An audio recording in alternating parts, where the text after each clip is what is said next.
Te hago una pregunta. ¿Qué entiendes tú por el fascismo? ¿Has escuchado alguna vez esta palabra últimamente en el discurso de alguien sobre conductas, personas que representan esto? Que a algunos políticos y personas se les tilda rápidamente de fascistas, pero ¿te has preguntado qué es el fascismo? Muy buenas a todos y sean bienvenidos a esta nueva serie de videos. Soy el profesor Diego Núñez y hoy hablaremos de un concepto que está en boga hace mucho tiempo y que en la política suele salir bastante en los comentarios de videos, de redes sociales, de que a una persona le dicen tú eres tal o tú eres tal, pero vamos aquí a definir qué es realmente el fascismo. ¿Existe actualmente? ¿Tiene un color político? ¿Cuál es su historia? Bueno, sin nada más que decir, comencemos.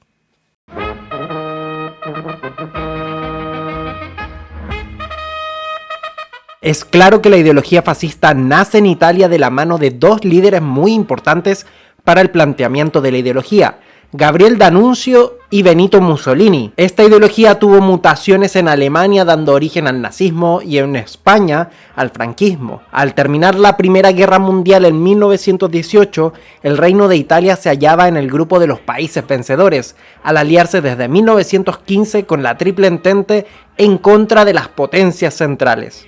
La campaña fue difícil para los italianos en esta época y solo en los últimos meses de la guerra tuvieron su gran victoria frente al Imperio Austrohúngaro en la batalla de Vittorio Veneto. De esta forma, al iniciarse la Conferencia de Paz de Versalles en 1919, el gobierno italiano presidido por Vittorio Emanuele Orlando no logró que sus antiguos aliados respetaran su acuerdo y otorgaran a Italia los territorios ofrecidos, alegando la menor fuerza económica y militar de Italia en relación a los otros vencedores. En 1919, terminada la guerra, las expectativas territoriales quedaron frustradas. Por ello, el poeta Gabriele D'Annunzio llevó a cabo una aventura militar para reclamar lo que se había pactado en los tratados con el Reino Unido y con Francia, que acabó en la creación del Estado Libre de Fiume y la redacción de una constitución que puede entenderse como el primer antecedente del fascismo. Por otra parte, Mussolini capitalizó dicha rabia y frustración que existía en el pueblo italiano de haber combatido en una guerra que no ganaron nada y perdieron muchísimo. Y fundó una organización con ex militares que habían quedado traumatizados en la guerra, no encontraban puestos de trabajo y estaban completamente abandonados por el Estado, que se llamó la ¿cómo se dice esto? A ver... Fasci Italiani di Combattimento, que empezaron a destacar por su lucha callejera en contra de los huelguistas y de los grupos de izquierda, como también de otros enemigos políticos y sociales, al final de todos aquellos que los hayan marginado alguna vez. Es un movimiento que nace desde la rabia y nace desde la frustración y la marginación. El temor ante una revolución como la rusa, que fue plenamente comunista y marxista, las clases medias de Italia vieron en el fascismo la mejor arma para poder desarticular a los movimientos sociales, a los sindicatos, a los huelguistas, a los partidarios de izquierda. Por tanto, funcionaron como una fuerza de choque violenta y muy efectiva. No era un movimiento que lo pudiésemos dejar o encasillar que es un grupo de cierta clase social, sino que era una cuestión mucho más grande que eso. En ella se sumaron excombatientes, exmilitares, también víctimas de la delincuencia, víctimas de la pobreza y en general todo italiano que se sintiese frustrado con toda la situación que estaba ocurriendo en Italia. Además hay que sumarle que había una crisis económica brutal. Mussolini se autodenominó como la vía del cambio en libertad y a los fascistas como el partido del orden, y consiguiendo de este modo ganarse la confianza de las capas de población más adineradas y conservadoras, contrarias a cualquier agitación de la clase obrera, confiando en los fascios de combate como fuerza de choque frente a las revueltas promovidas por socialistas y comunistas. La campaña fascista tenía como objetivo desarticular a los movimientos comunistas y socialistas en Italia. Ya saben, a través de la intimidación, la violencia e incluso el asesinato. Pero ellos aspiraban a más que ser una fuerza de choque,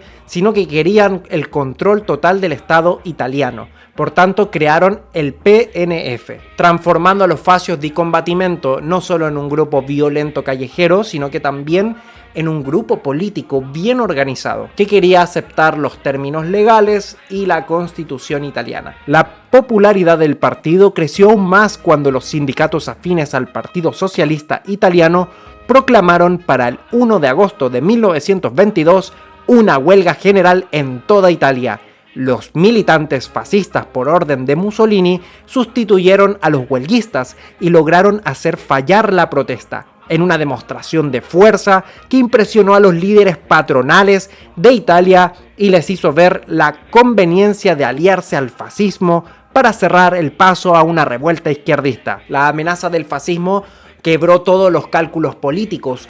La derecha, tanto como el centro político, no vieron venir que este movimiento se iba a comer la política, las calles y las fuerzas armadas. Mussolini ordenó a mediados de octubre de 1922 que todos los militantes del Partido Nacional Fascista ejercieran toda la violencia posible en todo el país, lo cual lograron ante la pasividad del ejército y la policía que permitió su actuar. Luego, masas de fascistas se lanzaron a carreteras y trenes para dirigirse a Roma y tomar el poder para su líder. Armados apenas con algunas pistolas, masas de acero y armas caseras, los camisas negras acudieron por millares a la capital italiana desde el 22 de octubre de 1922, amenazando con provocar una guerra civil si las autoridades les cerraban el paso. Llegado así el día 25 de octubre de 1922, una gran masa de camisas negras se había instalado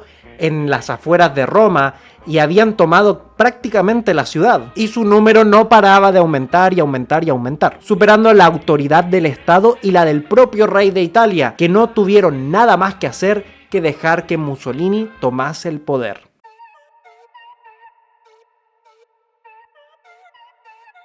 Según Umberto Eco, existen varias razones particulares para que exista la aparición de esta ideología e incluso comportamientos que son propios de este modo de hacer política. La primera gran razón para que exista este movimiento político es la frustración personal o colectiva con las situaciones que están ocurriendo, en especial lo que pueda generarnos la pérdida de beneficios y privilegios o de una estabilidad, a los que sí puede acceder otro grupo de personas que no son tan distintos a mí, solo que tienen otra ideología. Esta frustración genera miedo, rabia y odio hacia el otro grupo que sí se está beneficiando, o personas particulares. La segunda es el miedo a las diferencias, las cuales pueden ser de todo tipo: diferencias físicas, diferencias de creencias religiosas, políticas, costumbres, idioma, qué sé yo, diferencias. Y este miedo hacia lo diferente genera la unión de ese grupo de personas que ven al otro como un enemigo, porque es distinto a mí. Si es distinto a mí, lo tengo que eliminar.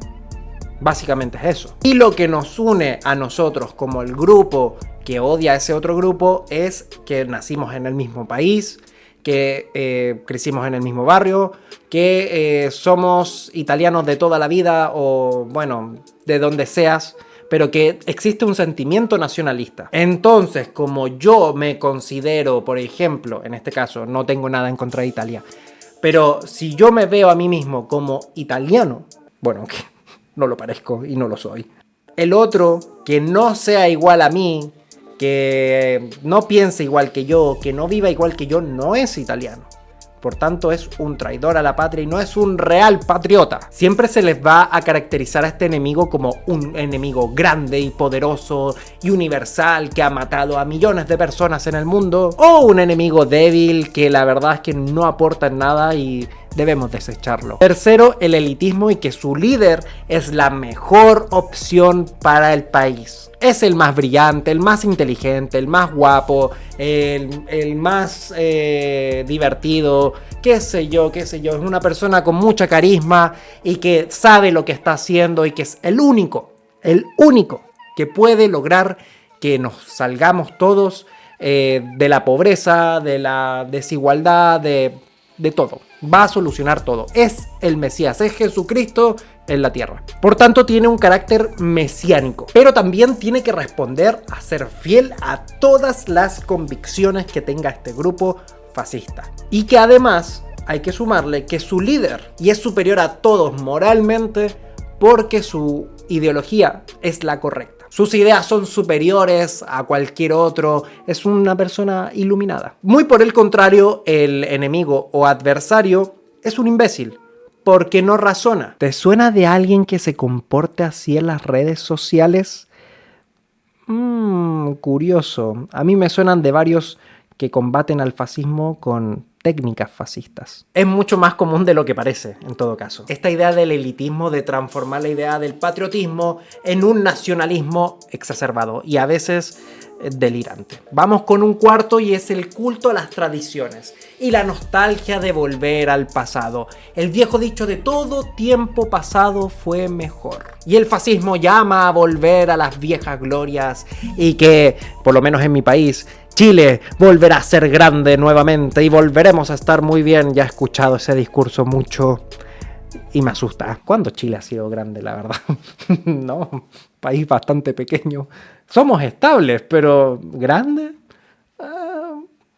10 años buenos, 20 años buenos no te hacen grande. Esta característica está relacionada a los mejores tiempos y muchos dictadores, totalitaristas, lo ocuparon, tanto como, por ejemplo, Franco en España de vamos a volver a ser la España del siglo dorado, Italia vamos a ser como el Imperio Romano, que se fueron muy para atrás. Y es como si, por ejemplo, alguien llegara en México y dijese vamos a ser grandes como el Imperio Azteca y una cosa así.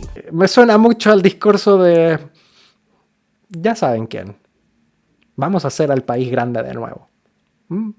¿Quién será? El siguiente punto es el irracionalismo, y es uno de los aspectos más conocidos del fascismo, y es la intolerancia y cuestionamiento a las expresiones que son totalmente distintas a las que piensa el fascista, y que cuestiona completamente las expresiones artísticas, opiniones distintas, literatura, ciencias y otros espacios que se puedan criticar al pensamiento del fascista. Para ello se reprime, se observa y coarta cualquier oposición con la censura.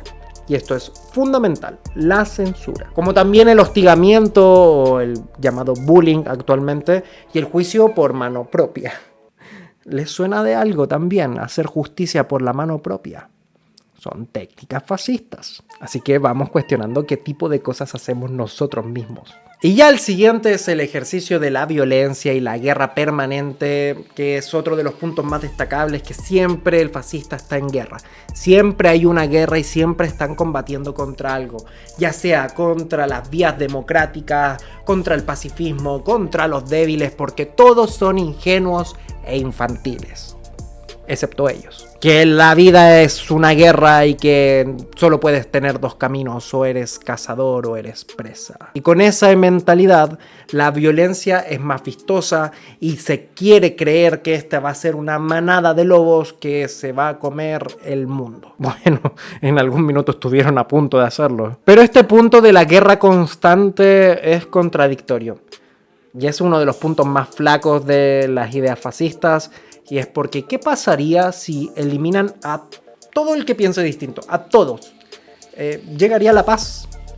Y este punto queda invalidado constantemente. No habría guerra si es que lograsen eliminar a todo el mundo que no piense como ellos. Bueno, y en general, tradicionalmente mantienen una postura machista, clasista, antidiversidad, ya sea religiosa, sexual o cultural. Toda diversidad posible, no. O sea, tú tienes que ser de tal y de tal manera. Ahora, el fascismo no se relaciona con cierta religión, con cierto pensamiento y con cierta forma de vida. Uno puede transformarse en fascista si es que solamente defiende eso y no permite nada más. Que ellos mismos tienen la verdad, que son dueños y que ellos son conocedores de la verdad. Todos los demás te mienten, yo tengo la verdad. Y toda opinión distinta está errada porque te quieren manipular, porque esto es una guerra cultural o es una guerra de las calles. Y bueno, básicamente es actuar a través de injusticias, avalándolo como justicia.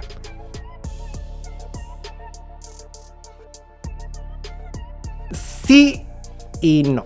Quizás esta es la parte más compleja de explicar. Es difícil identificar el fascismo como una ideología, ya que de por sí es tremendamente contradictoria e incluso agresiva consigo misma. Sí es cierto que nace desde una extrema derecha, pero no porque haya nacido ahí sea totalmente de ahí. Es más, una serie de comportamientos que pueden permear otras ideologías o otros pensamientos o que defiendan otras naciones, o otro tipo de religión, otro tipo de pensamientos. Son más que nada una forma de actuar. Aunque aquí hay mucho debate entre autores porque algunos dicen que es una ideología, otros dicen que no.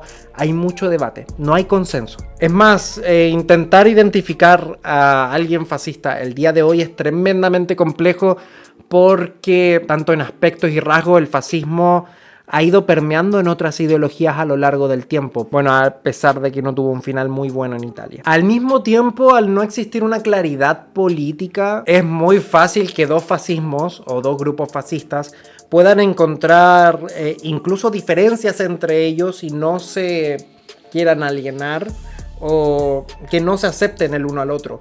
Y ejemplos históricos hay de eso. Por ejemplo, el nazismo alemán nunca quiso ligarse con el franquismo español, ya que Hitler lo veía como un modelo inferior y Franco se veía al mismo nivel de Hitler y Mussolini. Pero estos dos veían a Franco como algo minúsculo y a España como un país poca cosa. Aunque tenían cosas en que coincidían en el odio a ciertos sectores, había esta cierta jerarquía y eso pasa mucho en general entre los fascistas. Recuerden que está la superioridad moral y la superioridad étnica y de nación y etcétera. El fascismo es algo que rápidamente se le asocia a muchos dictadores totalitarios, etcétera, etcétera, etcétera.